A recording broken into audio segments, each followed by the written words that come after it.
One of my earliest memories is of trying to wake up one of my relatives and not being able to.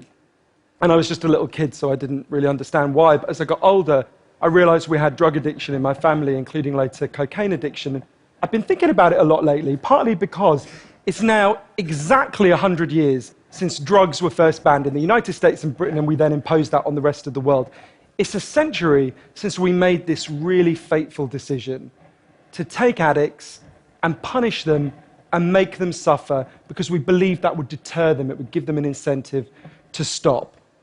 And a few years ago, I was looking at some of the addicts in my life who I love and trying to figure out if there was some way to help them.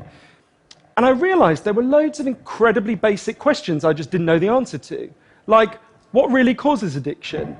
Why do we carry on with this approach that doesn't seem to be working? And is there a better way out there that we could try instead? So I read loads of stuff about it, and I couldn't really find the answers I was looking for. So I thought, okay, I'll go and sit with different people around the world who've lived this and studied this and talk to them and see if I can learn from them. And I didn't realize I would end up going over 30,000 miles at the start, but I ended up going and meeting loads of different people, from a transgendered crack dealer in Brownsville, Brooklyn, to a scientist who spends a lot of time feeding hallucinogens to mongooses to see if they like them. It turns out they do, but only in very specific circumstances. To the only country that's ever decriminalized all drugs, from cannabis to crack, Portugal. And the thing I realized that really blew my mind is almost everything we think we know about addiction is wrong. And if we start to absorb the new evidence about addiction, I think we're going to have to change a lot more than our drug policies. But let's start with what we think we know, what I thought I know, right? Let's think about this middle row here, right? Imagine all of you, for 20 days now, went off and used heroin 3 times a day. Some of you look a little bit more enthusiastic than others at this prospect. Don't worry, it's just a thought experiment. Imagine you did that, right? What would happen? Now, we have a story about what would happen that we've been told for a century. We think because there are chemical hooks in heroin, as you took it for a while, your body would become dependent on those hooks, you'd start to physically need them, and at the end of those 20 days, you'd all be heroin addicts, right? That's what I thought. First thing that alerted me to the fact something not right with this story is when it was explained to me, if I step out of this TED Talk today and I get hit by a car and I break my hip, I'll be taken to hospital and I'll be given loads of diamorphine. Diamorphine is heroin. It's actually much better heroin than you're ever going to buy on the streets, because the stuff you buy from a drug dealer is contaminated, actually very little of it is heroin, whereas the stuff you get from the doctor is medically pure. And you'll be given it for quite a long period of time. There are loads of people in this room who may not realize that you've taken quite a lot of heroin, right? And anyone watching this anywhere in the world, this is happening. And if what we believe about addiction is right, those people are exposed to all those chemical hooks. What should happen? They should become addicts. This has been studied really carefully. It doesn't happen. You will have noticed if your grandmother had a hip replacement, she didn't come out as a junkie. And when I learned this, it just seemed so weird to me, so contrary to everything I'd been told, everything I thought I knew. I just thought it couldn't be right. Until I went and met a man called Bruce Alexander, who's a professor of psychology in Vancouver, who carried out an incredible experiment that I think really helps us to understand this issue. Professor Alexander explained to me, the idea of addiction we've all got in our heads, that story, comes partly from a series of experiments that were done earlier in the 20th century. They're really simple experiments. You can do them tonight when you go home if you feel a little bit sadistic. You get a rat and you put it in a cage, and you give it 2 water bottles. One is just water, and the other is water laced with either heroin or cocaine. If you do that, the rat will almost always prefer the drugged water and almost always kill itself quite quickly. So there you go, right? That's how we think it works. In the 70s, Professor Alexander comes along and he looks at this experiment and he noticed something. He said, we're putting the rat in an empty cage. It's got nothing to do except use these drugs. Let's try something a bit different. So Professor Alexander built a cage that he called Rat Park, which is basically heaven for rats, right? They've got loads of cheese, they've got loads of colored balls, they've got loads of tunnels. Crucially, they've got loads of friends, they can have loads of sex, and they've got both the water bottles, the normal water and the drugged water. But here's the fascinating thing. In Rat Park, they don't like the drugged water. They almost never use it. None of them ever use it compulsively. None of them ever overdose. You go from almost 100% overdose when they're isolated to 0% overdose when they have happy and connected lives. Now, when he first saw this, Professor Alexander thought, maybe this is just a thing about rats. They're quite different to us, maybe not as different as we'd like, but, But fortunately, there was a human experiment into the exact same principle happening at the exact same time. It was called the Vietnam War. In Vietnam, 20% of all American troops were using loads of heroin. And if you look at the news reports from the time, they were really worried because they thought, my God, we're going to have hundreds of thousands of junkies on the streets of the United States when the war ends. It made total sense. Now, those soldiers who were using loads of heroin were followed home. The Archives of General Psychiatry did a really detailed study, and what happened to them? It turns out they didn't go to rehab. They didn't go into withdrawal. 95% of them just stopped. Now, if you believe the story about chemical hooks, that makes absolutely no sense. But Professor Alexander began to think there might be a different story about addiction. He said, what if addiction isn't about your chemical hooks? What if addiction is about your cage? What if addiction is an adaptation to your environment? Looking at this, there was another professor called Peter Cohen in the Netherlands who said, maybe we shouldn't even call it addiction. Maybe we should call it bonding. Human beings have a natural and innate need to bond. And when we're happy and healthy, we'll bond and connect with each other. But if you can't do that because you're traumatized or isolated or beaten down by life, you will bond with something that will give you some sense of relief. Now, that might be gambling, that might be pornography, that might be cocaine, that might be cannabis, but you will bond and connect with something because that's our nature. That's what we want as human beings. And I think, at first I found this quite a difficult thing to get my head around, but one way that helped me to think about it is, and I can see, I've got over by my seat there a bottle of water, right? I'm looking at lots of you, and lots of you have bottles of water with you, right? Forget drugs, forget the drug war. Totally legally, all of those bottles of water could be bottles of vodka, right? We could all be getting drunk, I might after this. But we're not, right? Now, because you've been able to afford the approximately a gazillion pounds that it costs to get into a TED Talk, I'm guessing you guys could afford to be drinking vodka for the next 6 months. You wouldn't end up homeless. You're not going to do that.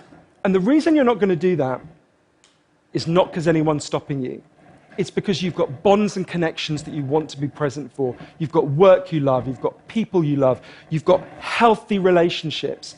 And a core part of addiction, I came to think, and I believe the evidence suggests, is about not being able to bear to be present in your life. Now, this has really significant implications. The most obvious implications are for the war on drugs, right? In Arizona, I went out with a group of women who were made to wear T-shirts saying I was a drug addict and go out on chain gangs and dig graves while members of the public could jeer at them. And when those women get out of prison, they're going to have criminal records that mean they'll never work in the legal economy again. Now, that's a very extreme example, obviously, in the case of the chain gang, but actually almost everywhere in the world we treat addicts to some degree like that. We punish them, we shame them, we give them criminal records, we put barriers between them reconnecting. There was a doctor in Canada, Dr. Gabor Mate, an amazing man, who said to me, if you wanted to design a system that would make addiction worse, you would design that system. Now, there's a place that decided to do the exact opposite, and I went there to see how it worked. In the year 2000, Portugal had one of the worst drug problems in Europe. 1% of the population was addicted to heroin, which is kind of mind-blowing. And every year, they tried the American way more and more. They punished people and stigmatized them and shamed them more. And every year, the problem got worse. And one day, the Prime Minister and the leader of the opposition got together and basically said, look, we can't go on with a country where we're having ever more people becoming heroin addicts. Let's set up a panel of scientists and doctors to figure out what would genuinely solve the problem. And they set up a panel led by an amazing man called Dr. João Goulão to look at all this new evidence. And they came back and they said, decriminalize all drugs, from cannabis to crack. But, and this is the crucial next step, take all the money we used to spend on cutting addicts off, on disconnecting them, and spend it instead on reconnecting them with the society. And that's not really what we think of. What they did wasn't really what we think of as drug treatment in the United States and Britain. So they do residential rehab, they do psychological therapy that does have some value. But the biggest thing they did was the complete opposite of what we do. A massive program of job creation for addicts and microloans for addicts to set up small businesses. So say you used to be a mechanic. When you're ready, they go to a garage and they'll say, if you employ this guy for a year, we'll pay half his wages. The goal was to make sure that every addict in Portugal had something to get out of bed for in the morning. And when I went and met the addicts in Portugal, it's fascinating. What they said is, as they rediscovered purpose, they rediscovered bonds and relationships with the wider society. It'll be 15 years this year since that experiment began, and the results are in. injecting drug use is down in Portugal, according to the British Journal of Criminology, by 50%, 50%. Overdose is massively down. HIV is massively down among addicts. Addiction in every study is significantly down. One of the ways you know it's worked so well is that almost nobody in Portugal wants to go back to the old system. Now, that's the kind of political implications. I actually think there's a layer of implications to all this research below that. You know, we live in a culture where people feel really increasingly vulnerable to all sorts of addictions, whether it's to their smartphones or to shopping or to eating. You know, before these talks began, you guys know this, that we were told we weren't allowed to have our smartphones on. And I have to say, a lot of you looked an awful lot like addicts who were being told their dealer was going to be unavailable for the next couple of hours. And yeah, a lot of us feel like that. And it might sound weird to say, oh, you know, I've been talking about how disconnection is a major driver of addiction. It might be weird to say it's growing because you think, well, we're the most connected society there's ever been, surely. But I increasingly began to think that the connections we have, we think we have, are like a kind of parody of human connection. If you have a crisis in your life, you'll notice something. It won't be your Twitter followers who come to sit with you. It won't be your Facebook friends who help you turn it round. It'll be your flesh and blood friends who you have deep and nuanced and textured face-to-face relationships with. And I think there's a study I learned about from Bill McKibben, the environmental writer, I think tells us a lot about this. It looked at the number of close friends the average American believes they can call on in a crisis. That number has been declining steadily since the 1950s. The amount of floor space an individual has in their home has been steadily increasing. And I think that's like a metaphor for the choice we've made as a culture, right? We've traded floor space for friends, we've traded stuff for connections, and the result is that we are one of the loneliest societies there has ever been. And yet, Bruce Alexander, the guy who did the Rat Park experiment, says, we talk all the time in addiction about individual recovery, and it's right to talk about that, but we need to talk much more about social recovery. Something's gone wrong with us, not just as individuals, but as a group, and we've created a society where, for a lot of us, life looks a whole lot more like that isolated cage and a whole lot less like Rat Park.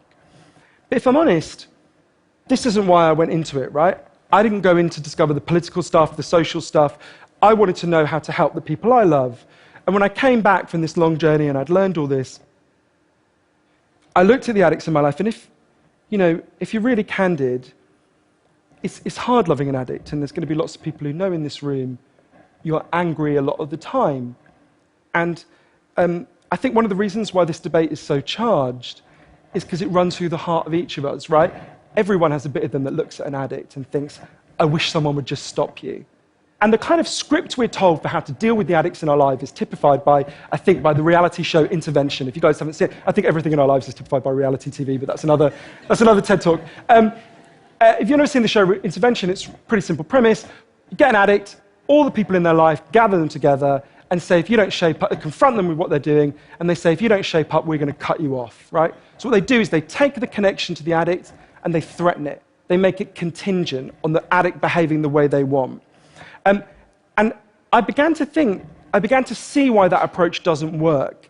And I began to think that almost that's like the importing of the logic of the drug war into our private lives. So I was thinking, well, how can I be Portuguese, right?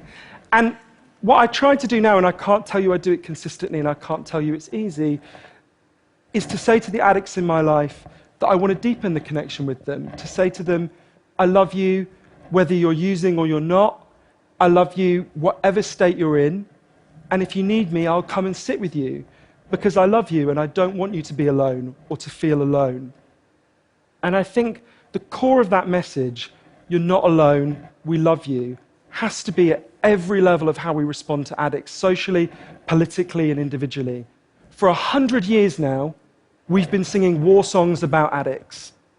I think all along we should have been singing love songs to them, because the opposite of addiction is not sobriety. The opposite of addiction is connection. Thank you.